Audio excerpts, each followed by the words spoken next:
오늘은 이삭에 대해서 살펴보겠습니다. 이삭은 그 족장 중에서 존재감이 좀 약간 떨어지는 인물입니다. 왜냐면은 이삭은 아브라함의 아들, 아브라함이 100세 때 얻은 아들, 그 다음에 우리 지난주에 말씀드렸지만은 하나님께서 내 아들을 바치라 할 때 그 바쳐졌던 그 재물, 그 정도로 인식되고, 그 다음에 또 야곱의 아버지로 또 인식돼요. 그래서 이렇게 눈이 어두워서 장자한테 축복해야 되는데 야곱한테 속임수 당해가지고 야곱한테 축복을 했던 그런 사람으로 이렇게 주로 인식이 됩니다. 그래서 성경 그 창세기 12장부터 50장까지가 족장들의 이야기인데 이삭에게 할애된 장은 별로 없어요. 그래서 제가 말씀드렸지만 유일하게 이삭에게만 전적으로 할애된 유일한 본문이 창세기 26장입니다. 기억을 해주시기 바랍니다. 그래서 오늘 이 본문은 이삭이 이제 기근이 발생해서 그랄에 가게 돼서 벌어진 일들을 다루고 있는데 이삭이 창세기 25장 11절에 보면은 부엘라헤로이에 있죠. 25장 11절에 보세요. 부엘라헤로이. 거기서부터 그랄은 사실은 북쪽이에요. 그래서 이삭이 이제 북쪽으로 이동을 했는데 하나님께서 보면은 애굽으로 내려가지 말라 이렇게 말씀하잖아요.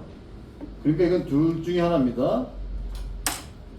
이삭이 남쪽에서 북쪽으로, 그랄은 이 해변길이라고 하는 큰 국제도로가 있습니다. 그래서 거기서 한 30km 떨어진 곳에 있기 때문에 굉장히 좀 비옥한 곳입니다.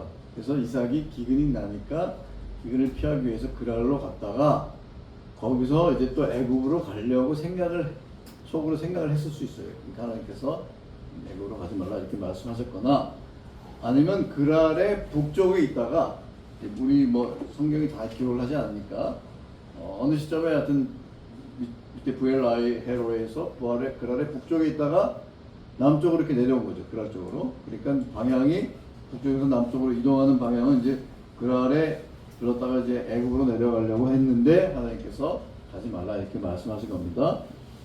어느 것이든 간에 이제 이삭은 애굽으로 가려고 하는 계획이 있었던 것 같아요. 그런데 어쨌든 그랄에 이제 머물게 되었고, 하나님께서 애굽으로 가지 말고 그냥 이곳에 머무르라 해서 그랄 땅에 이제 머물게 된 겁니다. 그러면서 사건이 발생한 겁니다. 그래서 첫째 우리가 살펴볼 것은 이삭이 하나님의 명령에 따라서 애굽으로 내려가지 않은 이 일에 대해서 우리가 좀 생각을 해봐야 되는데, 왜 당시에는 이 가나안 땅에 이렇게 기근이 발생하면은 전부 다 애굽으로 내려갑니다. 왜냐하면 애굽은 나일강의 산물이라고 할 정도로 이렇게 위성 사진을 보면은 시커멓습니다. 강이 범람을 해요. 그래서 범람하니까 그 주변 땅들이 이렇게 비옥해집니다. 그래서 항상 곡식이 풍부해요. 그렇기 때문에 당시에 기근이 발생하면 전부 다 애굽으로 내려갑니다. 여러분, 이 기근이라고 하는 것에 대해서 우리 현대인들은 잘 와닿지 않습니다. 특히 우리 대한민국 세계 경제 10위권 안에 드는 이 부자 나라에 살기 때문에 우리는 늘 냉장고에 먹을 게 있잖아요. 그렇죠? 냉장고에 먹을 게 있고, 그 다음에 쌀이 이제 떨어지면 이제 쌀을 갖다 채워놓고, 그래서 우리는 늘 먹을 게 풍성하기 때문에 기근에 대해서 이렇게 크게 아주 어렸을 때 무슨 보릿고개를 아는 이런 분들이 아니고는 기근에 대해서 잘 이해를 못 하는데, 이 기근은 생명을 앗아가는 아주 심각한 겁니다. 옛날 사람들이 이렇게 무슨 잉여 농산물이 있어가지고 이 잉여 농산물을 이렇게 막 비축해두고 이런 게 아닙니다.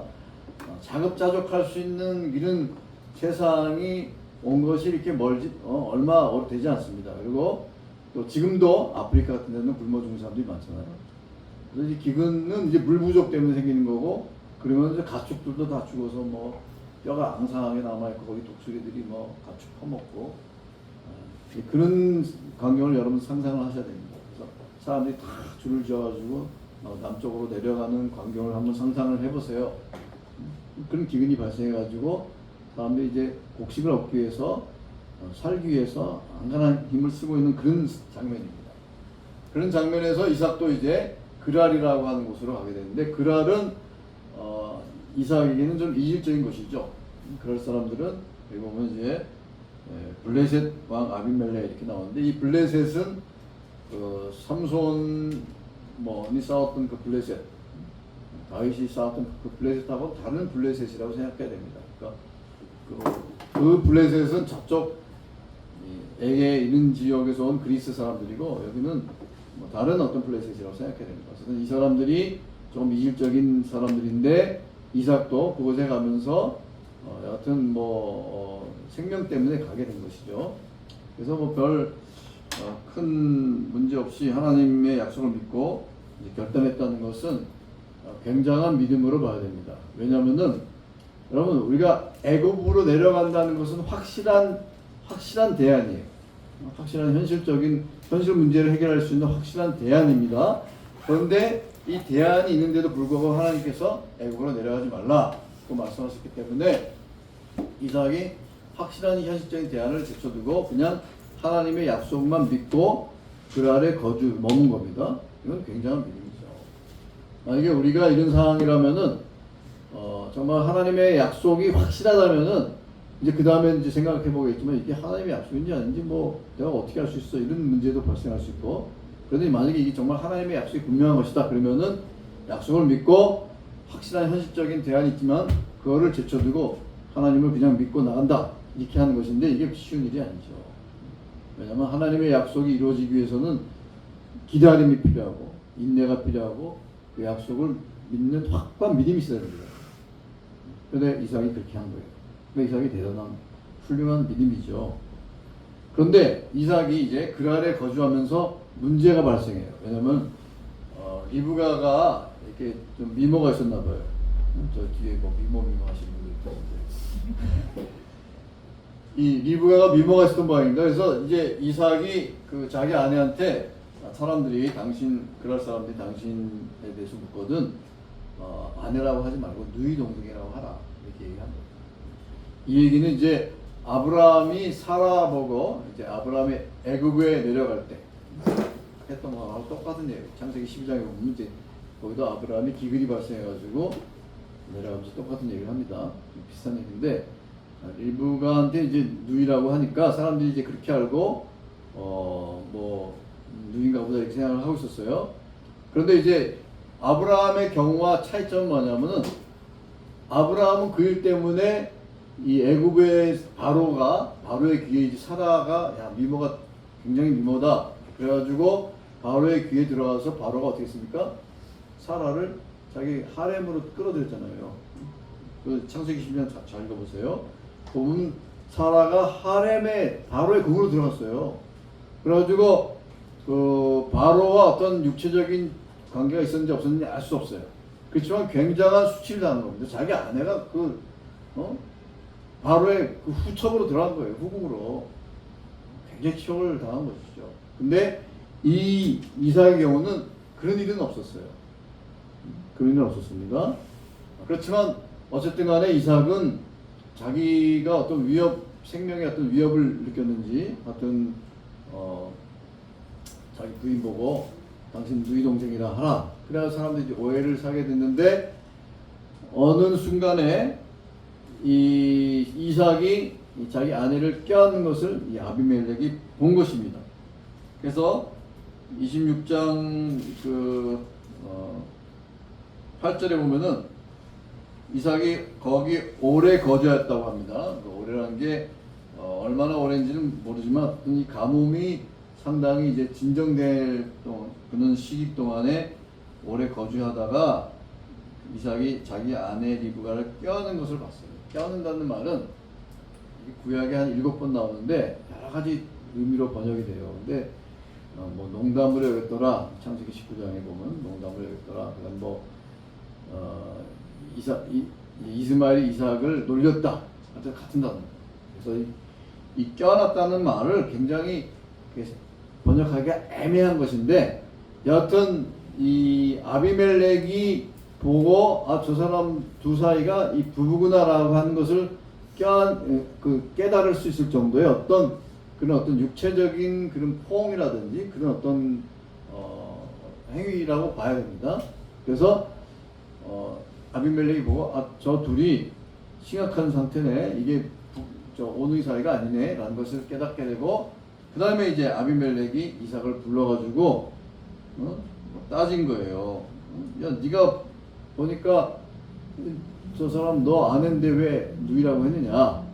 그랬더니 이삭이 이제 거기에 대해서 변명했죠. 그래서 이 구절에 보면은 내 생각에 그로 말미암아 내가 죽게 될까 두려워하였으므로다.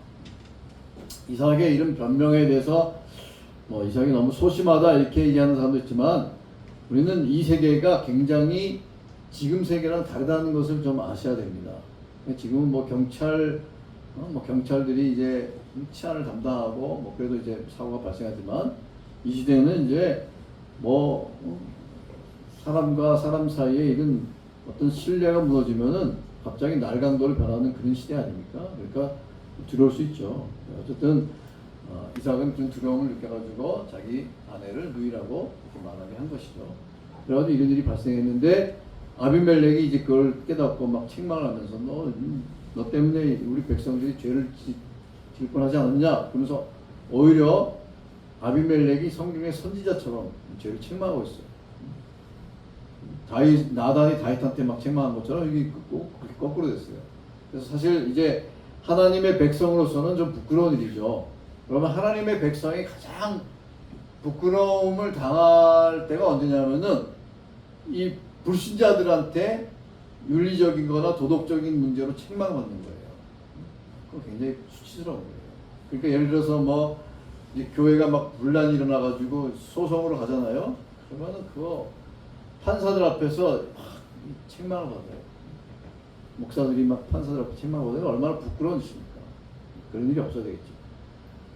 그러니까 이삭이 바로 그런 경우에 해당한 거예요. 하나님의 백성인데 하나님을 믿지 않는 아비멜렉한테 책망을 받고 있어요. 얼마나 사실은 부끄러운 일입니까? 그렇지만 이 일로 인해서 하나님께서 이삭을 크게 책망하지는 않으셨습니다. 왜냐하면 이삭이 이렇게 흠이 있고 연약하지만 이삭은 하나님을 믿는 하나님의 믿는 백성 족장인 것입니다.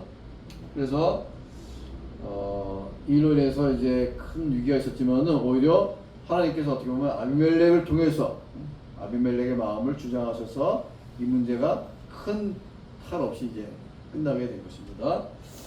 그리고는 이제 큰 위기를 넘기고 나서 이삭이 12절부터 쭉 읽어보시면은 농사를 지어가지고 100배나 얻었다고 합니다. 농사에서 어떻게 100배를 얻습니까? 이 굉장한 놀라운 복이죠. 굉장히 큰 복을 받은 거예요. 이게 농사가 이렇게 잘 돼서 100배나 얻었다는 것은 하나님이 복을 주셨기 때문입니다.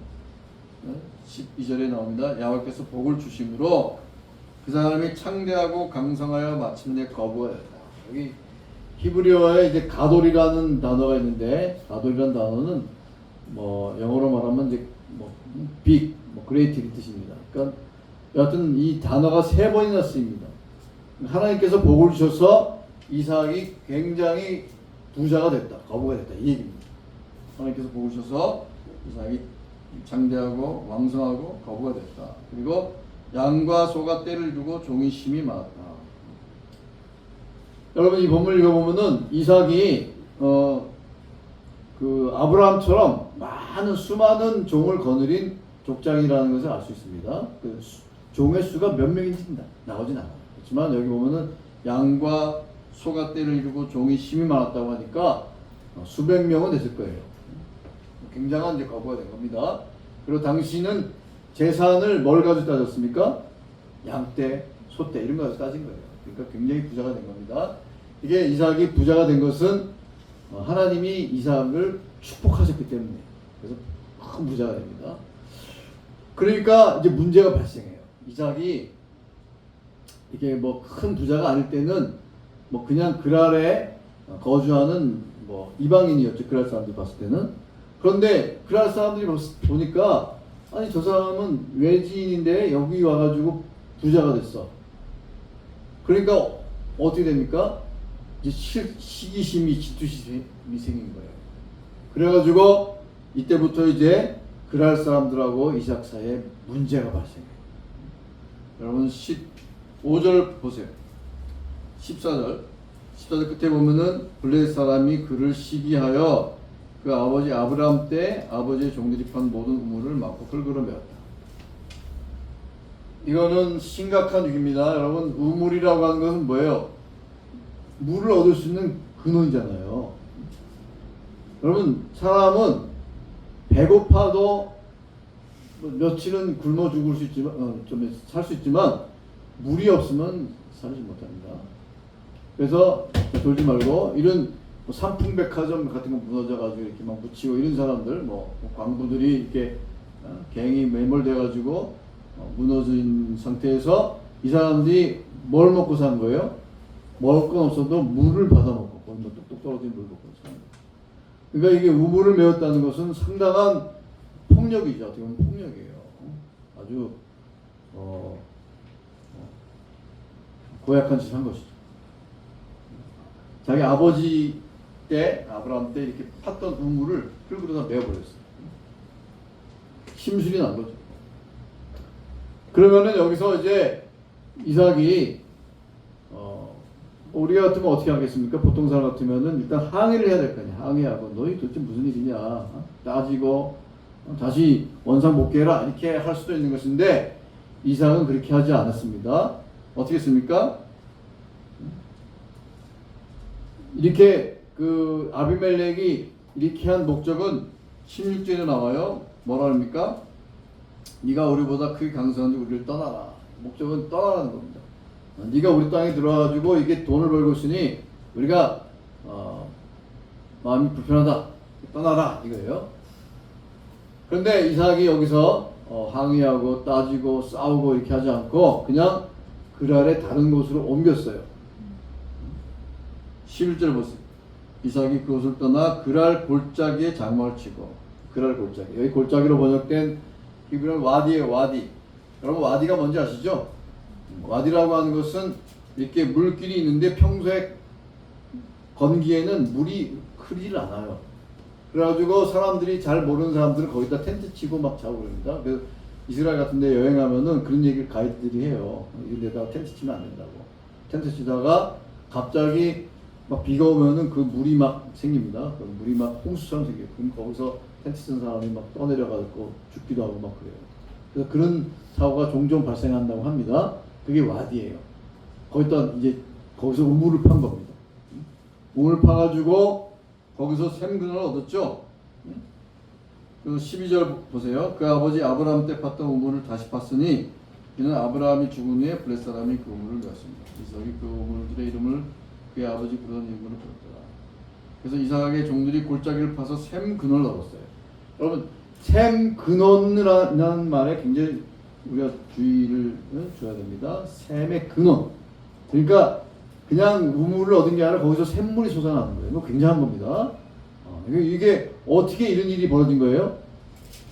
하나님께서 그렇게 먹을 수 있는 거예요. 이삭이 그냥 대항하지 않고 자기 방식대로 그냥 하나님만 믿고 종들을 통해 가지고 그랄 골짜기에 가가지고 팠더니 그 샘을 걸어놨어요. 굉장한 복이죠. 그랬더니 또 그랄 사람들이 와가지고 또 시비를 걸어요. 20절 보세요. 그랄 목자들이 와가지고 이게 우리 거다. 이게 왜 그랄 사람들 겁니까? 이거는 이삭이 팠으니까 이삭 내 거죠. 그런데 자기네 거라고 우기는 겁니다. 그러면 여러분 같으면 어떻게 하겠어요? 우리가 현대인 같으면 당연히 어떻게 합니까? 소송 들어가죠. 소송. 지금 미국 같은 사람은 뭐 조그마한 것만 하더라도 막 소송 들어가요. 뭐 이 판사가 자기 양복을 세탁소에 맡겼는데 뭐 기일 내에 안 했다고 뭐 소송을 걸어가지고 뭐 우리 돈으로 뭐 몇 억인가 뭐 그런 일도 실제로 돼요. 우리도 점점 그렇게 돼갑니다. 그래서 뭐 조금만 뭐 문제 생기면 막 소송 걸고 뭐 왜냐면 이제 법조인이 많아지다 보니까 뭐 그런 일이 발생하는 거예요. 그런데 이 지금 이삭 같은 경우는 뭐 그렇게는 안 가더라도 최소한 항의는 할 수 있잖아요. 이게 왜 네 거냐? 이거 우리 거다. 우리가 열심히 땀 흘려서 판 건데 왜 너 거라고 주장하느냐? 이렇게 항의도 할 수 있는데 이삭이 어떻게 합니까? 또 말없이 그냥 딴 데로 옮겨요. 딴 데로 옮깁니다. 그래가지고 이 21절에 보면 또 다른 우물을 팠다. 또 다른 놈을 갖다. 그랬더니 또 다투요. 또 와가지고 또 시비 걸어. 그래가지고 또 옮깁니다. 이삭이 무려 우물을 파기를 몇 번 한 거예요? 네? 처음에 아브라함이 팠던 우물을 메꾼 것까지 하면은 무려 3번이나 한 거예요. 3번. 그거 빼고도 2번 팠는데 다 자기네 거라고 우겨가지고 거기 이름을 하나씩 붙였어요. 에색. 그다음에 여기는 신나. 그다음에 맨 마지막에 거기는 이제 팠는데 시비를 걸지 않아요. 뭐 이유는 알 수 없지만 아마 좀 한적한 곳이었던 것 같아요. 좀 멀리 떨어진, 좀 동떨어진 그런 데서 이제 팠는지 모르겠는데 하여튼 그날의 사람들이 와가지고 시비를 걸지 않습니다. 그래서 거기는 이제 넓은 광장이다 라는 이름으로 르호봇이라는 이름을 지어주고, 첫 번째 싸웠던 것에는 이제 다툰다라는 단어에서 온 에색이라는 건 다툼이라는 뜻입니다. 그다음 두 번째는 신나라는 말은 대적이라는 뜻이에요. 그 히브리어의 사탄이라는 말 있죠. 사탄, 대적한다. 거기서 온 말이에요. 신나가 사탄에서 온 말. 그래서 부정적인 의미죠. 이삭이 열심히 그냥 종들 데리고 우물을 파가지고 물이 막 펑펑 쏘니까 야 신난다 그랬는데 와가지고 이거 우리 거야 그래가지고 그냥 내주고 두 번이나 이렇게 한 거 아니니까. 세 번째 르호봇이라고 하는 곳에서는 이제 우물을 얻고 거기서 이제 하나님께서 우리에게 넓은 땅을 줘가지고 우리가 번성할 것이다 이런 소망을 담는 이름을 붙인 것입니다. 그래가지고 이제 그랄에서의 이 전반적인 행적들을 보면은 이삭이 그랄에 가가지고 일단 그 아내 때문에 곤란을 겪었고, 그건 이제 이삭의 실수죠. 이삭의 어떤 연약함이에요. 인간적인 연약함, 두려움 때문에. 그렇다고 해서 이삭을 이렇게 비난할 수는 없는 거예요. 왜냐하면 우리도 다 그런 두려움, 인간적인 연약함이 있잖아요. 그런 연약함 때문에 상당히 어려운 일이 발생했지만 하나님께서 그 위기를 넘길 수 있도록 이 아비멜렉이라는 사람을 통해서, 아비멜렉이 불신자지만 굉장히 아주 정신이 올바른 사람처럼 이렇게 보입니다. 그래서 문제가 해결된 것이고, 그러나 그 다음에 이제 하나님이 농사에 큰 복을 주시고 또 가축을 또 뭐 번성케 하시고 또 종들도 많이 주시고 하니까 거부가 됐는데, 그걸 보고 그랄 사람들이 이제 배가 아파가지고 막 시기하고 질투해서 막 시비를 걸고, 그래서 우물 소유권을 놓고 막 분쟁이 발생한 겁니다. 그런 일이 있었지만은 이삭이 큰 해를 당하지 않고 어쨌거나 거부가 되었고, 이제 아마 가뭄의 문제가, 팔레스타인의 가뭄의 문제가 해결되었을 겁니다. 그래서 다시 이 브엘세바로 왔어요. 23절에 보면 브엘세바로 와가지고 왔더니 이제 그 다음에는 놀라운 일이 벌어집니다. 이야기로 말하면 극적인 반전이에요. 그 동안에는 이제 악당들이 계속 막 괴롭혔는데 이제 주인공이 막 마지막에 승리하는 그런 장면인데, 뭐냐면은 이 브엘세바를 와가지고 먼저 이제 하나님께서 나타나십니다. 하나님이 나타나셨다는 것은 놀라운 거예요. 족장들이 보면은 곤경에 처했을 때, 그 다음에 상실감으로 인해서 마음이 막 커져나오고 이럴 때, 그럴 때 하나님이 나타나셔가지고 위로의 말씀을 하십니다. 이 이삭에게, 그 브엘세바로 온 이삭에게 하나님께서 나타나셔가지고 세 가지 약속을 하시는데, 두려워하지 말라. 내가 너와 함께 있겠다. 그 다음에 너한테 복을 주어서 내 자손이 번성하게 하겠다. 이런 말씀을 하시니까 이삭이 거기다가 제단을 쌓고 하나님의 이름을 불렀어요. 예배를 드렸어요. 그리고는 그 뒤에 이제 어떤 일이 벌어지냐면은 아비멜렉이 두 사람을 대동하고 와가지고 아비멜렉이 놀라운 얘기를 해요. 이걸 한번 읽어봐야 됩니다. 자, 28절에 보면은 야훼께서 너와 함께 계심을 우리가 분명히 보았다. 이런 얘기를 합니다. 야훼께서 너와 함께 계심을 우리가 분명히 보았다. 그 다음에 이 29절 보면은 너는 야훼께 복을 받은 자다. 이 아비멜렉은 이삭이 섬기는 신이 야훼라는 걸 알고 있어요. 그러니까 내가 보니까 너가 섬기는 신이 너를 축복한다.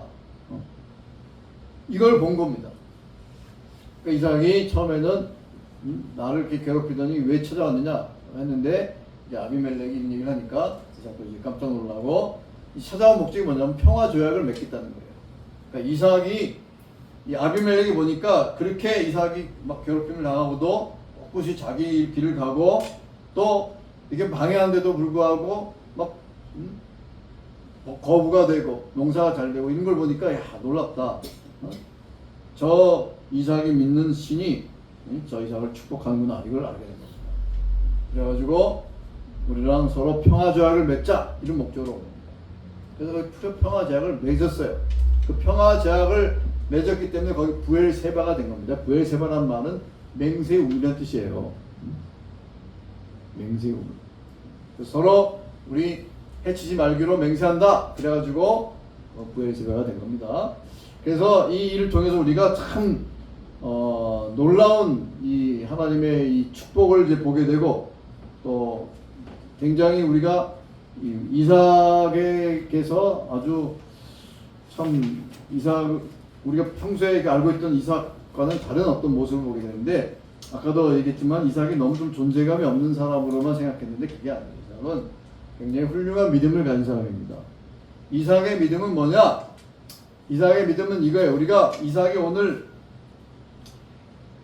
가뭄 때문에 그랄로 가서 거기서 이제 고난을 당하고 부엘세바에 찾아온 뭐 아비멜렉 일행하고 이제 계약을 맺고 하는 이 이야기 전체를 통해서 이삭에게 있었던 세 가지 큰 중요한 그 믿음이 뭐냐? 그 믿음을 세 가지로 얘기하면 이겁니다. 첫째는 하나님의 약속을 신뢰하는 것. 확신하고 신뢰하는 것. 그래서 하나님의 약속을 믿고 믿는 거 확신하는 거죠. 하나님이 이렇게 하겠다는 것을 확신하고 그 다음에 하나님을 신뢰하는 것. 그 다음에 두 번째는 뭐예요? 말씀에 순종하는 것. 그 다음에 세 번째는 뭐예요? 인내하는 것. 이 세 가지가 있었어요.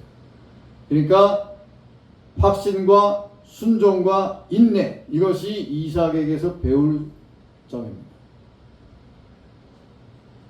사실 어떻게 보면 이게 전부 다예요. 하나님께서 약속하신 것을 믿는 것. 약속을 믿는 것은 그 약속을 주시는 하나님을 신뢰하는 것이죠. 그 신뢰가 믿음인 겁니다. 그 신뢰가 어떻게 표현됩니까? 그 말씀에 순종하는 것으로 표현되는 거예요.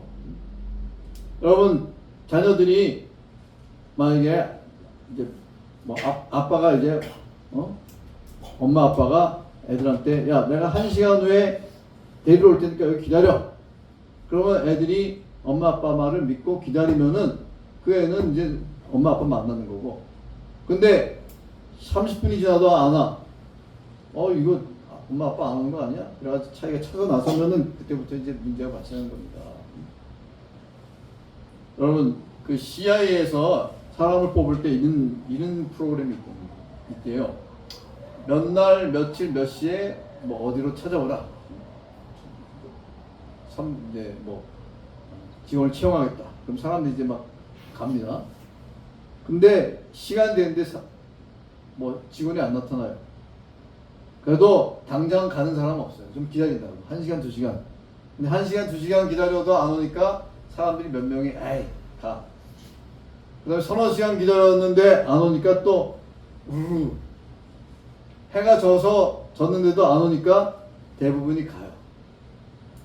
근데 어떤 사람은 해가 졌는데 다음 날까지 기다리는 사람이 있어요.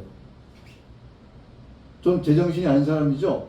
그런데 그 다음 날까지 기다리다가 아닌가 보다 간 사람도 있고 끝까지 남는 사람이 있어요. 끝까지 한 사흘 정도를 기다리는 사람인데 그때 직원이 나타난다는 거예요. 너다. 그 사람 채용당한다는 겁니다. 그러니까 CIA 직원이 이렇게 멀리서 어디서인지 모르게 보고 있는 겁니다. 그래서 끝까지 남는 사람을 채용합니다. 놀랍죠? 그런 채용 방식도 있다고 합니다. 근데 이게 이제 뭘 테스트한 건지 모르지만 인내인지 하여튼 그걸 본 것인데 하나님께서 우리에게 보시는 것은 CIA 직원 채용하는 거랑 틀립니다. 왜냐하면은 이 CIA 직원 채용할 때는 이 사람은 무슨 그런 몇 시간 내가 나타날 때까지 기다려라는 그런 게 없었잖아요. 근데 하나님은 약속이 있는 거예요. 성경을 읽어보면은 약속이 있어요. 물론 족장하고 우리는 좀 차이가 있죠. 이삭은 족장이니까 뭐 하나님께서 꿈에 나타나시는지 아니면 어떻게 나타나는지 모르지만은 직접 말씀하신 걸 듣잖아요. 그러니까 그걸 가슴에 간직하고 그 약속을 믿고 나가는 것이고, 근데 우리는 꿈에 나타나서 말씀하시거나 뭐 직접 말씀하시거나 이런 게 아니잖아요. 응? 여러분한테 직접 말씀하신다 그런 건 좀 위험한 겁니다. 그건 좋은 게 아니에요. 근데 성경을 통해서 우리가 하나님의 자녀이기 때문에 하나님께서 성경을 통해서 우리에게 하신 말씀들이 있어요. 그 말씀을 가지고 우리가 이건 하나님의 약속이다 라는 것을 믿고 기다리고 인내하는 것입니다. 순종하고. 그럴 때 하나님께서 놀라운 복을 주는 것이죠. 우리가 복을 받기 위해서가 아니라 우리가 이 이야기에서 우리 이야기를 통해서 우리가 알 수 있는 것은 뭐냐면은 뭐 이삭의 믿음도 중요하죠. 그렇지만 하나님께서 이삭을 통해서 아브라함의 언약을 성취해 나가신다. 이게 오늘 이야기의 핵심적인 주제입니다. 하나님께서 이삭을 통해서 아브라함과 약속하셨던 그 언약을 성취해 나가시기 때문에 이삭이 비록 인간적인 연약함도 있지만 연약함이 있죠. 자기 아내를 누이라고 했으니까.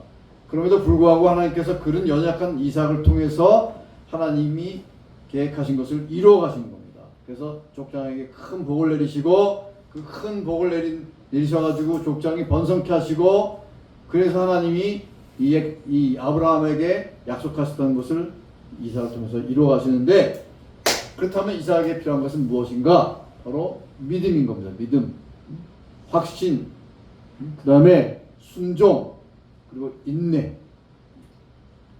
그래서 이삭이 어떻게 보면 우리 현대인들이 이삭을 보면은 좀 바보 같아요. 왜 대응하지 않느냐? 아니 그 대응한다고 그게 뭐 나쁜 거냐? 나쁜 건 아니죠. 대응하는 나쁜 건 아니에요. 잘못된 것에 대응하는 게 우리 상식으로 맞는 것이고, 맞는 거예요. 그렇지만 어떤 때는 대응해야 됐지만 어떤 때는 그냥 묵묵히 하나님께서 하실 것을 기다리고 인내할 때가 필요한 겁니다. 그것이 언제인지는 주님께서 지혜를 주실 겁니다. 기도하면서 이건 기다려야 된다. 그러면 기다리세요. 기다리시다 보면은 하나님께서 반드시 문제를 해결해 주시고 또 약속하신 것을 이루어 주실 때가 있는 겁니다. 그런 믿음으로 우리가 살아가야 됩니다. 굉장히 쉬운 게 아니죠. 그렇지만 하나님께서 우리를 통해서 이루고자 하시는 놀라우신 축복의 약속입니다. 자, 졸지 말고 그것을 우리가 믿고 나가셔야 하는 겁니다. 제가 우리 집사람 얘기 좀 하려고 하는데 2년 전에 그런 일이 있었잖아요. 거의 병원, 어떻게 보면 병원의 사고로 볼 수도 있죠. 제 주변에서 그런 얘기들 많이 했어요. 아니 이거 병원에서 얘기해라. 심지어는 삼성 감사실에 얘기하면은 감사 나간다. 제가 그런 얘기를 들었을 때 그럴 수도 있겠구나 생각했는데 아무것도 안 했어요. 바보 같은 짓이죠, 세상적으로 보면은. 근데 제가 왜 그렇게 했느냐? 하나님께서 살려주셨기 때문에. 하나님께서 살려주셨는데 그 사람들한테 뭘 따져요? 따지는 순간 이게 문제가 발생할 수도 있을 것 같다는 약간 그런 마음이 있어요. 그래가지고 그냥 하나님이 살려주셨으니까 저건 좀 미운 짓이지만 그냥 믿음으로 나가자, 이런 생각을 한 겁니다. 그러니까 우리가 이 믿음으로 나간다는 것은 세상적으로 보면 약간 바보같이 보일 때가 있어요. 그런데 믿음의 세계는 보이지 않는 것입니다. 보이지 않는 하나님의 약속을 믿고 나가는 거예요. 그렇기 때문에 세상적으로는 바보처럼 보이지만 그러나 결과적으로 보면 그것이 가장 현명하고 가장 아주 지혜로운 방식인 거예요. 하나님께서 약속을 기다리는 성도에게 반드시 그 약속을 이루어질 것이니까. 그게 믿음인 겁니다. 그런 믿음이 우리에게 필요합니다. 그런 믿음을 가지고 오늘 이삭이 이렇게 인내하며 기다렸을 때 이삭에게 큰 놀라우신 하나님 복을 주신 것을 믿고, 우리가 이삭 같은 족장은 아니지만 우리도 하나님의 자녀이기 때문에 충분히 하나님의 약속을 믿고 나갈 자격이 있는 것입니다. 그래서 하나님의 약속을 믿고 믿음으로 승리하는 우리 성도님 되시길 바랍니다. 기도하시겠습니다. 자비로우신 하나님, 오늘 주신 주님의 말씀을 굳게 믿고